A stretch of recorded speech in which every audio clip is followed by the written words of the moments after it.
النهاردة هنغوص في قصة واحد من أهم العقول العلمية في العصر الحديث، مش بس في مصر، لكن في العالم كله. بنتكلم عن أحمد زويل، القصة الكاملة.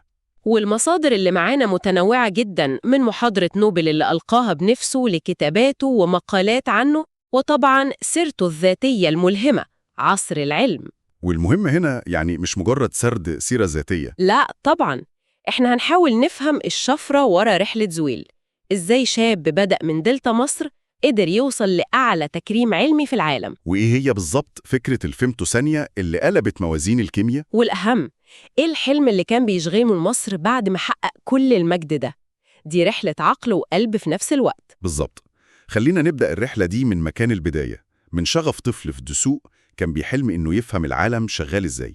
أحمد زويل اتولد في دمنهور سنة 46، لكنه قضى طفولته وشبابه في دسوق، والمصادر بتحكي عن طفل مش عايزي. كان عنده فضول ناري ناحية الفيزياء والكيمياء. فضول كان بيترجم لأفعال، يعني مش مجرد قراءة. بيحكى إنه هو صغير عمل معمل بدائي في أوضته، كان بيعمل تجارب بسيطة. الشغف ده هو اللي وجهه لكلية العلوم في جامعة اسكندرية. وهناك تفوقه كان لافت للنظر. اتخرج سنة 67 بامتياز مع مرتبة الشرف في الكيمياء، وبعدها مباشرة أخذ الماجستير من نفس الجامعة. عن بحث في علم الضوء. وهنا بقى نقطة مهمة جدا. إيه هي؟ هو ما كانش بيدرس أي حاجة وخلاص. تخصصه في الماجستير وبعدها في الدكتوراه كان في علوم الليزر. كأنه من البداية كان بيجهز الأداة. بالظبط. الأداة اللي هيستخدمها بعد كده عشان يعمل اكتشافه العظيم. الليزر كان هو المطرقة، وهو كان بيدور على المسمار الصح اللي هيدق عليه. تعبير دقيق جدا. وطموحه كان أكبر من حدود الجامعة وقتها.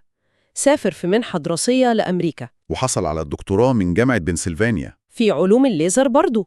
ومن هناك بدأت رحلته في أكبر المراكز البحثية. بعد فترة في جامعة كاليفورنيا في بيركلي، استقر بيه الحال سنة 76 في المكان اللي هيشهد على اكتشافه التاريخي، معهد كاليفورنيا للتكنولوجيا أو كالتك.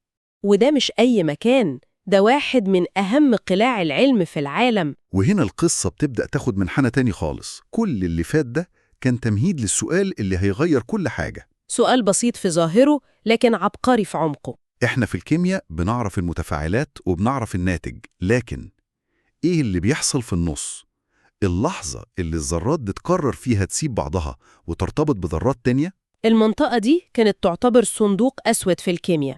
العلماء كانوا بيعرفوا إن المادة ألف بتتفاعل مع المادة ب عشان تطلع المادة جيم. لكن اللي بيحصل في اللحظة دي نفسها؟ بالظبط، اللحظة اللي الروابط فيها بتتكسر والإلكترونات بتتحرك، دي كانت مجرد نظريات على ورق، منطقة ضبابية تماماً. زويل بقى قال جملة بسيطة لكنها كانت ثونية: أنا عايز أشوف ده بعيني. وهنا بتدخل البطلة الحقيقية للقصة، الفيمتوثانية. ولازم نوضح نقطة، هو مش اخترع الفيمتوثانية، هي وحدة زمنية موجودة. صح، هو أول واحد فكر يستخدمها كإطار زمني يشوف بيها التفاعلات دي. طب ممكن نبسط للناس يعني إيه فيمتوثانية؟ طبعاً. بص، الفيمتوثانية هي جزء من مليون مليار جزء من الثانية. مليون مليار؟ الرقم ده صعب نتخيله أصلاً. عشان كده أحسن تشبيه هو اللي دايماً بيتقال. لو تخيلنا إن الثانية الواحدة طولها سنة كاملة من أول يناير لآخر ديسمبر، تمام؟ فالفيمتوثانية هتبقى مجرد رمشة عين خلال السنة الطويلة دي. دي السرعة اللي الذرات والجزيئات بتتحرك بيها جوه التفاعل. يا نهار أبيض، سرعة خارج أي منطق بشري. طب السؤال المنطقي، إزاي تصور حاجة بالسرعة الخارقة دي؟ إيه الكاميرا دي؟ وهنا بتظهر عبقرية المطرقة اللي هو جهزها من أيام الدكتوراه، الليزر. رجعنا للليزر تاني. هو وفريقه في كالتاك طوروا نظام بيستخدم نبضات ليزر فائقة السرعة. الفكرة أشبه بفلاش الكاميرا. إزاي؟ بدل فلاش واحد هو بيستخدم نبضتين، نبضة ليزر أولى سريعة جدا بتضرب الجزيئات عشان تبدأ التفاعل، زي طلقة مسدس البداية في سباق الجري. وبعدين؟ بعدها بثواني فيمتوية قليلة جدا بتيجي النبضة التانية، نبضة الكشف. دي اللي بتاخد الصورة؟ وفي كل مرة يأخروا النبضة التانية بجزء صغير جدا من الزمن. ولما تجمع كل الصور دي ورا بعض، انت كده عملت أول فيلم سينمائي في التاريخ لحركة الذرات وهي بتتفاعل.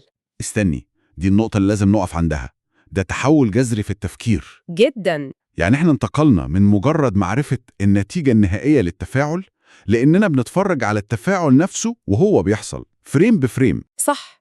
ده الفرق بين إنك تقرأ نهاية رواية وإنك تقرأ الرواية كلها صفحة بصفحة وتعيش أحداثها. والأعمق من كده إنك ما بقتش مجرد مشاهد. بالظبط. لما تشوف التفاعل لحظة بلحظة بقى عندك القدرة تتدخل فيه. فكرة إننا نقدر نصمم دواء يشتغل على جزء معين من الخلية في لحظة معينة قبل ما الخلية تعمل رد فعل تاني. أيوة، دي ما كانتش موجودة. زويل ما حطش بس كاميرا، هو ادانا حرفيا القدرة على التحكم في التفاعل الكيميائي في نص ما هو بيحصل. ده الفرق بين إنك تتفرج على فيلم وإنك تكون مخرج الفيلم. يا سلام، هو ده بالظبط. ومن هنا اتولد علم جديد بالكامل اسمه كيمياء الفيمتو أو فيمتو كيمستري. اكتشاف مش بس جاوب على سؤال، ده فتح أبواب في مجالات ما كانش حد يتخيل إنها ممكن تتربط ببعض. الطب، صناعة الأدوية، علوم المواد. حتى الإلكترونيات الدقيقة. وفي لمسة شخصية جميلة جدا في الموضوع ده. زويل نفسه في مقدمة محاضرة نوبل بتاعته ربط بين سعيه لقياس أصغر وحدة زمنية ممكنة وبين اهتمام أجداده المصريين القدماء. فعلا. اتكلم إزاي من آلاف السنين المصريين كانوا مهووسين بالزمن وقدروا يحددوا التقويم الشمسي بدقة مذهلة. كأنه كان بيقول إن السعي ده لفهم الزمن وتجزئته ده جزء من الحمض النووي الثقافي بتاعه. الاكتشاف ده طبعا عمل ضجة عالمية مش طبيعية، وفي 21 أكتوبر 99 وصلته المكالمة اللي أي عالم في العالم بيحلم بيها. حصل على جائزة نوبل في الكيمياء منفرداً، ودي نقطة مهمة لأنه نادراً ما بتمنح الجائزة في العلوم لشخص واحد. الأكاديمية السويدية قالت وقتها إن أبحاثه أدت لثورة هائلة في العلوم الكيميائية. صح، لأنه خلانا لأول مرة نشوف الحالات الانتقالية في التفاعلات، اللحظات اللي بين كسر الروابط وتكوين روابط جديدة. وبكده بقى أول عالم مصري وعربي يفوز بالجائزة دي في مجال الكيمياء. لكن اللافت إن نوبل ما كانتش نهاية المطاف بالنسبة له، بالعكس. كأنها كانت مجرد تأكيد على صحة طريقه. تماماً. الراجل ده حصل على أكتر من 31 جايزة دولية خلال مسيرته. صحيح. وبعد نوبل بأيام قليلة استلم في مصر قلادة النيل العظمى، ودي أعلى وسام مصري. وفي أمريكا حصل على جوائز لا تقل أهمية زي وسام بنجامين فرانكلين. لكن يمكن التكريم الأهم كان اختياره كعضو في مجلس مستشاري الرئيس الأمريكي للعلوم والتكنولوجيا. واسمه اتحط في قائمة الشرف بالولايات المتحدة لأهم الشخصيات اللي ساهمت في النهضة الأمريكية، جنب أسماء بحجم أينشتاين وجراهام بيل. وهنا بيحصل تحول مثير للاهتمام في قصة زويل. بعد ما وصل لأعلى نقطة ممكن أي عالم يوصلها، كتير كانوا ممكن يكتفوا بالنجاح ده ويعيشوا على أمجادهم. فاكراه شبه الوضع في مصر بمريض. أيوة، بمريض تم استئصال ورم سرطاني من مخه اللي هو النظام السابق، لكن المريض لسه في مستشفى ملوثة بالبكتيريا السياسية والثقافية، ولازم يتم القضاء على البكتيريا دي عشان المريض يتعافى تماماً. وكان شايف إن العلاج مش هيكون بالسياسة بس، كان مؤمن بثلاثية لخريطة طريق المستقبل. حكم رشيد، مجتمع مدني قوي، والأهم هو القاعدة لكل ده، نهضة علمية. كان بيقول دايماً العلم هو الحل، مش مجرد شعار. لا، هو كان مؤمن إن العلم هو اللي هيحل مشاكل التنمية والتعليم وحتى الاقتصاد. ومن هنا تولد حلمه الأكبر، مشروعه القومي، مدينة زويل للعلوم والتكنولوجيا. هو ما كانش بيبني مجرد جامعة، حلمه كان إنه ينشئ كاليفورنيا مصرية جوه مصر. يعني إيه؟ يعني بيئة علمية متكاملة فيها جامعة على أعلى مستوى ومراكز أبحاث وهرم تكنولوجي لتحويل الأبحاث لمنتجات. كان عايز يدي للأجيال الجديدة الفرصة اللي هو اضطر يسافر آلاف الأميال عشان يلاقيها. بس الموضوع أكيد ما كانش سهل. فكرة إنك تبني مؤسسة بالضخامة دي وبالمعايير العالمية دي في مصر في الوقت ده كانت مواجهة مع تحديات ضخمة جداً، مش بس تحديات مادية، لكن الأهم كانت تحديات بيروقراطية وثقافية. كان لازم يحارب عشان يثبت لناس كتير إن الاستثمار في البحث العلمي مش رفاهية. فعلاً، ده هو أساس أي نهضة حقيقية. كان بيحارب فكرة إن العلم ده شيء ثانوي ممكن نأجله لبعدين. هو كان شايفه أولوية قصوى. ورغم كل ده المدينة حققت نجاحات مذهلة في وقت قصير جدا. نجاحات بتتكلم عن نفسها. المدينة حصلت على الاعتماد الدولي المرموق ABET كأول جامعة حكومية أو أهلية في مصر في برامج هندسية وعلمية معينة. وتصدرت الجامعات المصرية في تصنيف التايمز البريطاني لعامين ورا بعض. والأرقام مبهرة، تسجيل أكتر من 12 براءة اختراع. ونشر حوالي 850 بحث دولي في مجلات علمية من الطراز الأول. كل ده حصل بفضل رؤية زويل الصلبة ودعم الدولة للمشروع. لما نبص على القصة كاملة من دسوق لكالتك للقاهرة مرة تانية، إيه الخلاصة اللي ممكن نطلع بيها من رحلة أحمد زويل؟ الموضوع أكبر من مجرد عالم شاطر خد جايزة نوبل. أكبر بكتير. إرثاه له شقين. الشق الأول هو الإرث العلمي، هو غير شكل الكيمياء للأبد.